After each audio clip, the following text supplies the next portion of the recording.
Am I the a-hole for not telling my roommate I owned a house? Original post. Brief backstory. About a year ago, my last remaining grandparent passed away and my father inherited all assets, including a house. I had been saving for a nice down payment, at least 50%, so I could have a lower mortgage payment each month, thus allowing me to save money for travel.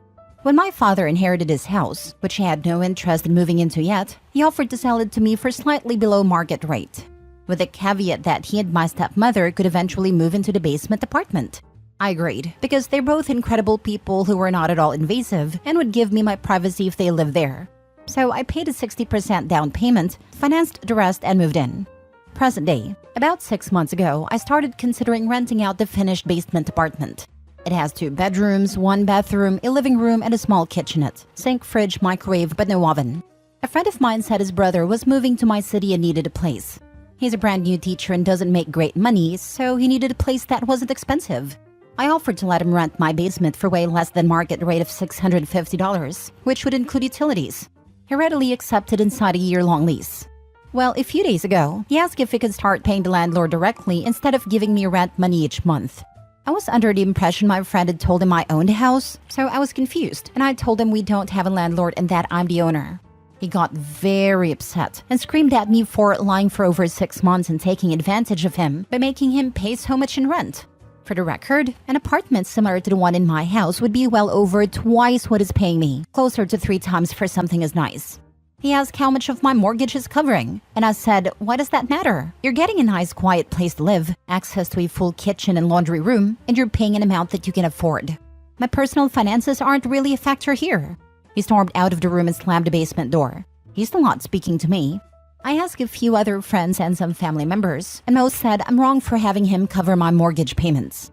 Only a few say I'm in the right. So am I the a-hole for having my roommate cover $650 of my $775 a month mortgage? Edited to add, he has a lease, so I won't be evicting him over this alone.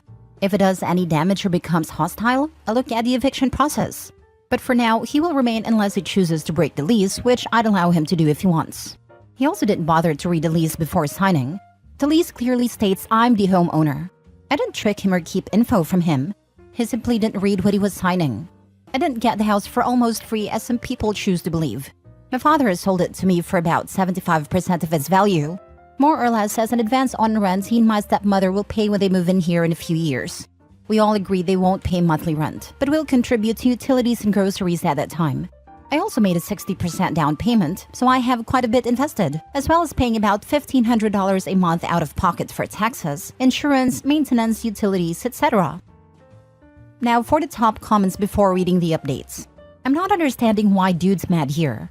He thought he was paying some stranger's mortgage, and instead finds out he's paying yours, or at least a good chunk of it. How does that offend him? Dude's weird. Not the a-hole, especially since it's not like you were hiding that information from him. Though one thing you mentioned did touch a nerve for me. I recently moved into my own house after renting my brother's basement for several years. I was paying about 75% of what rent in our area would have been, and while I technically had access to a full kitchen, in practice I never really had use of it. I had to get used to eating mostly microwavable or frozen meals, because with multiple grown people cooking and he and his wife having priority due to being the homeowners, and our differing schedules, as I worked second shift, so I was trying to eat my first meal of the day while they were making dinner. And they were in bed 5 to 6 hours before me, so I couldn't make noise in the shared spaces. I was really locked out of doing much, and ate like crap for those years. The full bath was a similar story. Just having access to something doesn't mean you have use of it in practice. So renting someone's basement isn't the same as having a full personal living space. I have no rules regarding when he uses the kitchen or laundry room.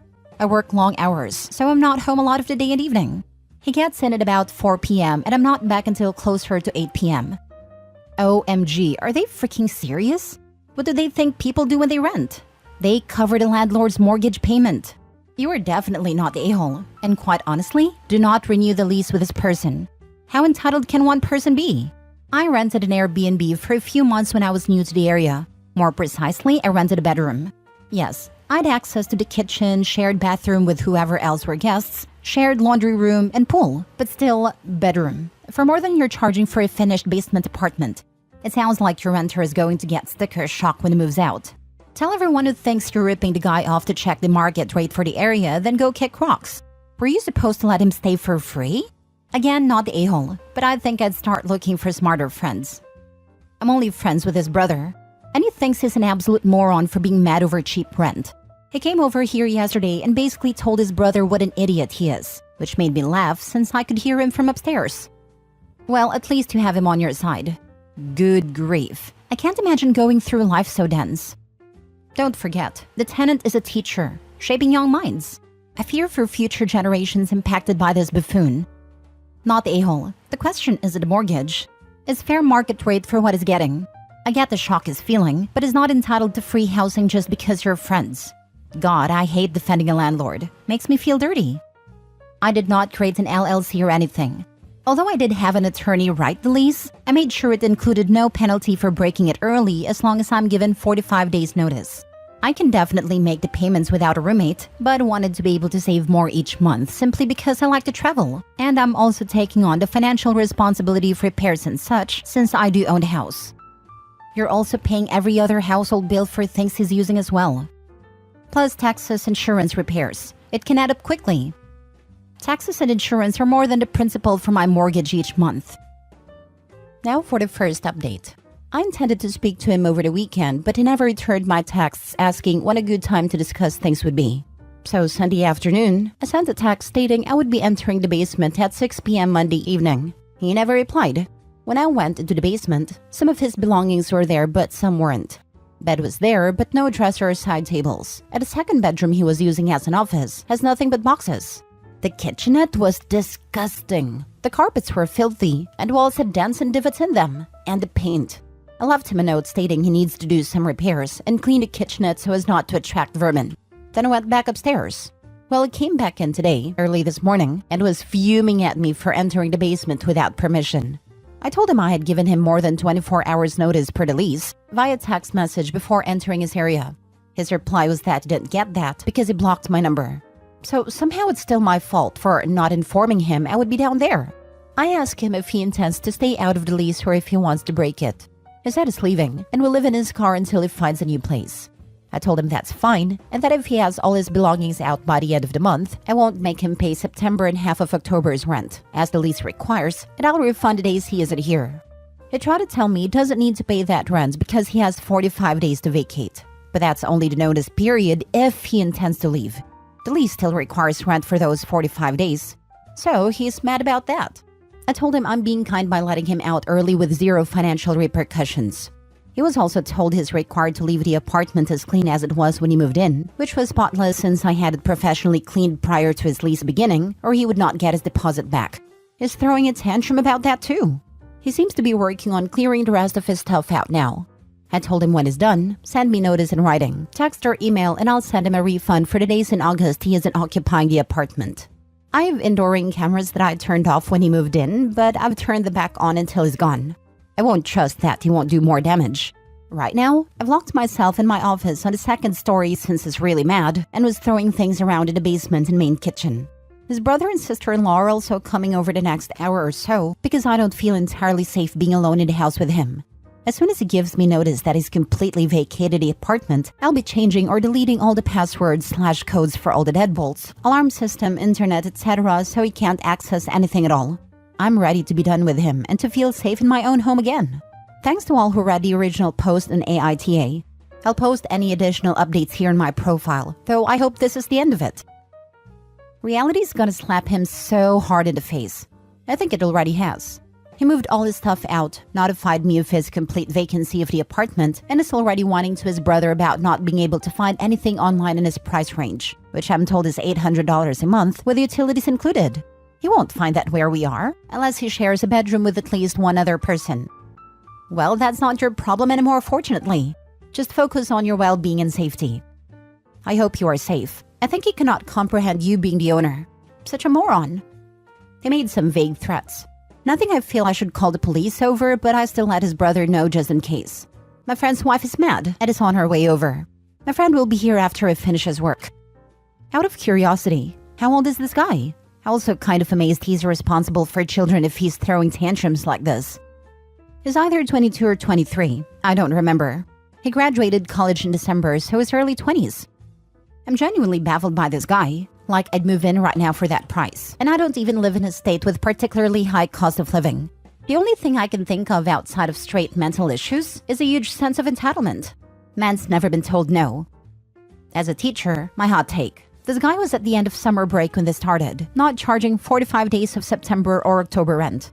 I think he was broke. He probably was in a district where you have to opt into withholding for summer paychecks. He probably hasn't been paid since June. He wanted to mess around a landlord for a month or more by pretending there was some confusion with who and how to pay. He was never paying, and he was always running off instead of dealing with it. The odd part is the OP sounds like a decent gal, and probably would have made a deal with him. Some people do not know when they have it good. Now for the last update 3 months later. The former tenant begged to come back, but I declined. Actually, I offered him the apartment for over market value. Market value is about $2,500, and I told him he could come back for $3,300 to make him go away. He also declined my offer. No idea where he ended up, but after some of the names he called me after, I wouldn't let him back in. I don't care. I'm still good friends with his brother. He's a good guy who laughed when I told him about my offer of $3,300 a month. I didn't ask where the former tenant landed. I'm sure he has several roommates, but again, I don't really care. I will not be renting it out again anytime soon. I had to do some repairs, so I'm hesitant to let anyone else in. I may let my cousin's daughter move in next year, but I know her. I know she's respectful of people's property. Unless my parents move in before then. But definitely no more renting to strangers. Last story. Am I the a-hole for not letting my stepdaughter and her family move into my house? When I married my wife, she had 2 kids. Jane was 12 and Ian 8. We had 2 of our own afterwards. Jane and Ian's dad, John, is, in my opinion, not a good guy. He rarely paid child support, and he worked under the table a lot to lower the amount he should pay. One Christmas, he stayed with us so he sees the kids open gifts in the morning. He had the audacity to switch a label on a gift I got Ian, so it came from him. I just swallowed a crappy behavior to not start a fight with the kids present. His kids love him though. He can do no wrong in their eyes. When Jane got married, he walked her down the aisle even though I paid for the wedding. I wasn't even acknowledged on the invitation. Once again, I didn't complain because the wedding wasn't about me. When Jane had her first child, I was told in no uncertain terms that I was not going to be her kid's grandfather. I was just her mom's husband. Ian and I are friends. He is always polite with me and we have bonded somewhat. After their mom died, he still came to see me and we often share a meal. He has brought his fiancée to meet me, and he hand-delivered my invitation to make sure I knew he wanted me there. Since her mom's passing, Jane has not contacted me. The funeral was the last time I saw her or her kids. I thought Ian's wedding would be the next time I would see her. However, the economy has kicked her family pretty hard and they lost their house. They need a place to stay. She called me about moving in with me. She wants me to move my kids into their old room so her family can have the basement suite in my house. I told her no. I wasn't going to uproot my kids from their area to accommodate her. I offered to let her have 2 rooms upstairs with me and she said she didn't want that. Only the basement suite would do. I said it wasn't going to happen and left it at that. Her father won't/can't help her out since he lives in a bachelor apartment. Ian lives in another city. Jane said that if her mother were alive, she would make me let her have the basement since it was her house too. So I reminded her that I owned a house before I married her mom and that it was 100% mine. Ian has reached out, and I made sure he knew the whole story. He knows I offered her 2 rooms for free and said she was dumb not to take the help. I feel bad about this whole situation, but I'm not going to move my kids out of their space.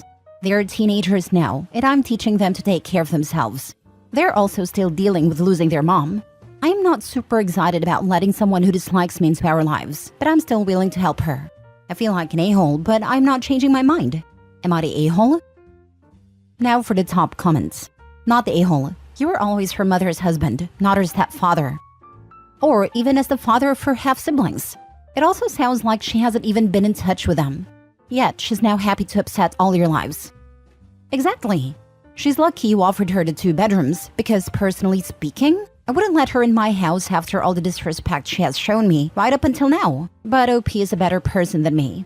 The most she would get from me is a long-stay motel for 1 month, or a ride to the local housing office if I'm feeling charitable. She's a user, and have been taking advantage of OP for years. And if she did move in, I doubt she would ever leave. She's very entitled for someone who is facing homelessness. Not the a-hole. Don't let someone in your house that hates you. It would be a complete nightmare. Not the a-hole. And I wouldn't even have offered the 2 rooms.